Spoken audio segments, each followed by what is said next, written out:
The Hugo Awards have been the flagship honor in science fiction. I've now read every Hugo Award winning novel from the 1990s, so which ones still hold up today and are they worth reading?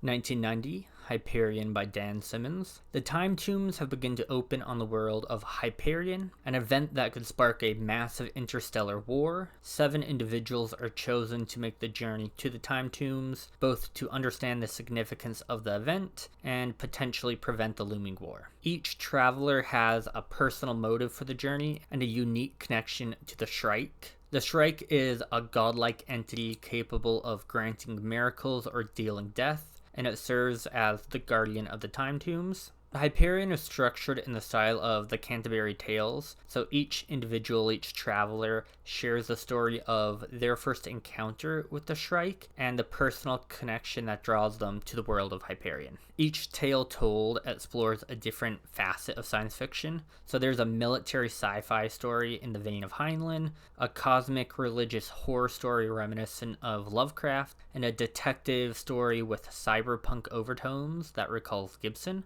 There's other stories that appear as well. The quality of the stories do vary. I thought the opening tale featuring the priest was the best, though which ones resonate may depend on your preferred subgenre of sci-fi, and each of the stories are quite a bit different. The book ended with a major cliffhanger, which left me with a strange feeling, because you basically read 5+ short stories only to be given a partial understanding of the main story, and then the book just ends. It feels abrupt. If you haven't read much sci-fi, it's a great introduction to multiple subgenres. If you're a seasoned sci-fi reader, you'll appreciate how impressive it is to include such a wide variety of sci-fi elements. The book does explore some mature themes, and the constant shift of POVs does make it a little difficult to read. I haven't read any of the sequels, so I can't say if the story fully sticks the landing, but what I read was both creative and compelling, and I do see why so many people love this book.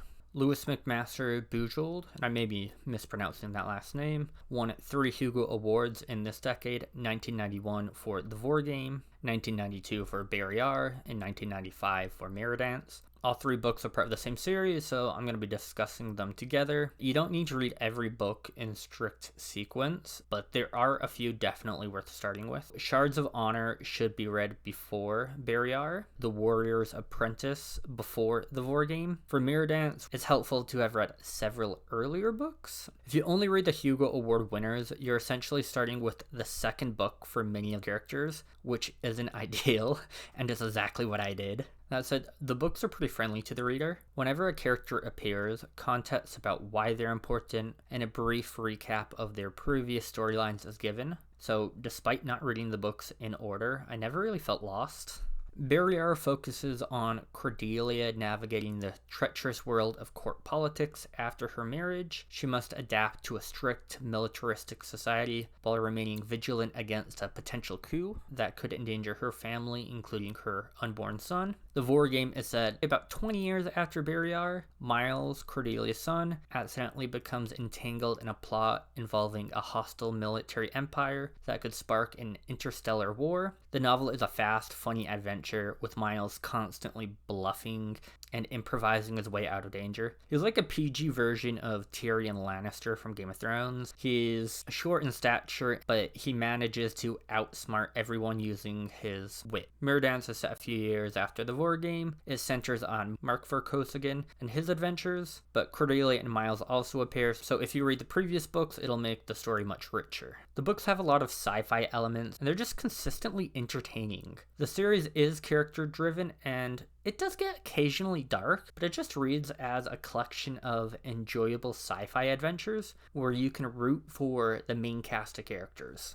1993, there was a tie, so 2 books won, starting with A Fire Upon the Deep by Werner Vinge. The novel is a space opera that opens with the release of a powerful superintelligence known as the Blight, which slowly begins its conquest of the galaxy. The story alternates between 2 main threads. One follows a group of human children whose starship crashes on a planet inhabited by the Tins or Tynes. They're a wolf dog-like alien species with a fascinating social structure. The other thread follows humans at a spaceport who encounter the Blight's growing power and their attempt to escape it. Over the course of the novel, these two storylines gradually converge. Vinji introduces some fascinating ideas such as the zones of thought, a concept in which technology behaves differently depending on which part of the galaxy you're in. So spaceships and artificial intelligence must operate according to the physics of their zone, creating a rich and imaginative setup that is explored throughout the story. The aliens, godlike beings, and the overall setting takes time to fully grasp. Some aspects are definitely confusing, but it feels appropriate given the scale of the story. And rather than info dumping, Vinji provides just enough pieces of the puzzle for readers to gradually understand the universe. Honestly, I think the weakest part of the story is that the human characters just feel a bit bland compared to the rest of the story. The book was right up my alley in terms of what I enjoy in sci-fi, so it's a book I highly recommend. The other book that won the 1993 award was Doomsday Book by Connie Willis. It's set in Oxford, England in the near future, where historians use time travel to study the past firsthand. A graduate student is sent back to medieval England, but a miscalculation leaves her stranded in the 14th century during the Black Death. With no way home, she struggles to survive as the plague slowly spreads. Meanwhile, in the present, a mysterious illness spreads all through England, disrupting the time travel system. So the narrative moves back and forth between the past and present as deadly diseases spread in both timelines. It's a very cool setup. The book is very character driven, and it shows how people might react during pandemics. It's filled with bickering and small talk, which often makes it feel surprisingly realistic. And this does add a touch of humor. Connie Willis was spot on about pandemics apparently causing toilet paper shortages. There's a fair amount of humor, but the story itself is actually pretty dark. Willis does a really good job of balancing multiple characters and the book's shifting tones. The first 30% and the final 30% of the book were excellent, but the middle section dragged and felt repetitive. There's a toilet paper gag that's funny the first few times, but it gets repeated like 15 times. After the 10th time, you're pretty much over it. The mechanics of time travel are handled fairly well, but the future society doesn't feel different enough for it to be believable that time travel technology would be entrusted to what is basically a history department. Kim Stanley Robinson won the Hugo Awards in 1994 for Green Mars and in 1997 for Blue Mars. Both are part of the Mars Trilogy, beginning with Red Mars. This book didn't win the Hugo, but it did win the Nebula. The first book explores the scientific, political, and ethical challenges of colonizing and terraforming Mars. My original intention was to read all three novels, but I actually only made it a little bit over halfway through Red Mars. So Red Mars focuses on the initial 100 colonists sent to Mars and alternates between a wide range of perspectives. Most of the characters have a different vision for what Mars should become. Some are anti-terraforming,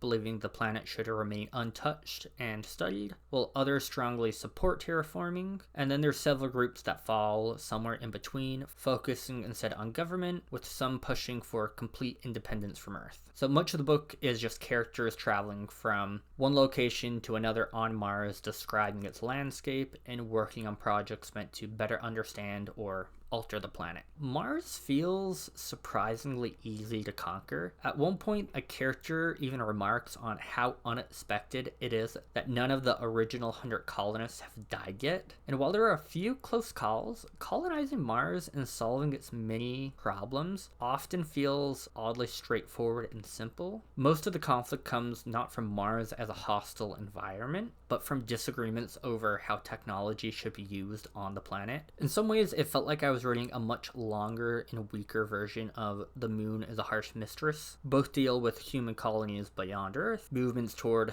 independence, political infighting, and the challenges of surviving on another world. The Mars Trilogy is a massive commitment in terms of page count, and it simply wasn't for me. 1996, The Diamond Age by Neil Stephenson is set in a future world shaped by advanced nanotechnology.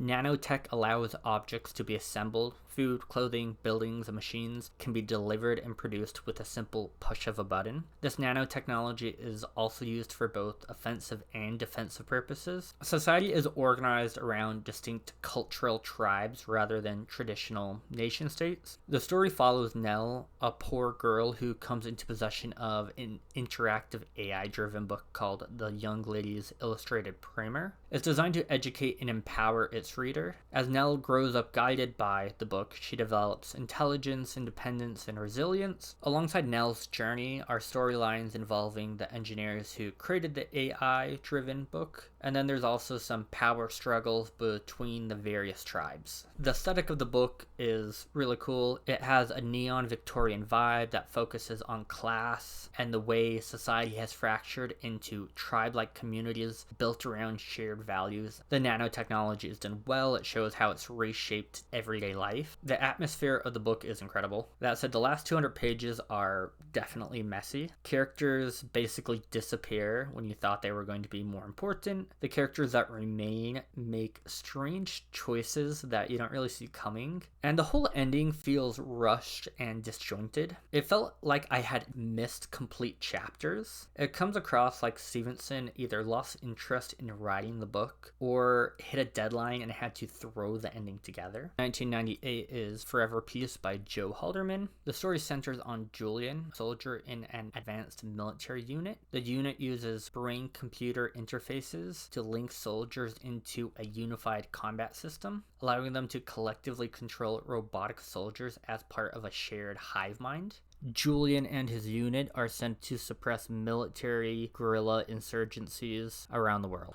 The general premise of soldiers joining their minds into a single collective, able to see, feel, and think in unison, is a pretty cool element of the book. Haldeman also explores how advancing technology empowers smaller guerrilla groups, which in turn prompts governments to tighten control over individual rights. A weapon that might cost $500 million could in the future cost $50 million and need far fewer resources. As the barrier of entry for destructive technology drops, reduced individual rights start to feel more necessary and socially acceptable. About halfway through the book, a second storyline is introduced that abruptly shifts to a much bigger picture story. The shift isn't done well. It makes you question if Haldeman had an ending in mind. A lot of what is built up in the first half isn't used in the second half. 1999, To Say Nothing of the Dog by Connie Willis. It's the second in her time travel series, and it's after the first book, though both books can be read as standalones. Though I will say this one is a lot more lighter in tone and more comedic than the first. The premise of the series seems to be, what if time travel existed and you handed it to a history department that was only semi-competent? Like the first book, is set in a future where historians can travel back in time to observe events firsthand. The story follows Ned, a historian sent to Victorian England to locate a missing artifact,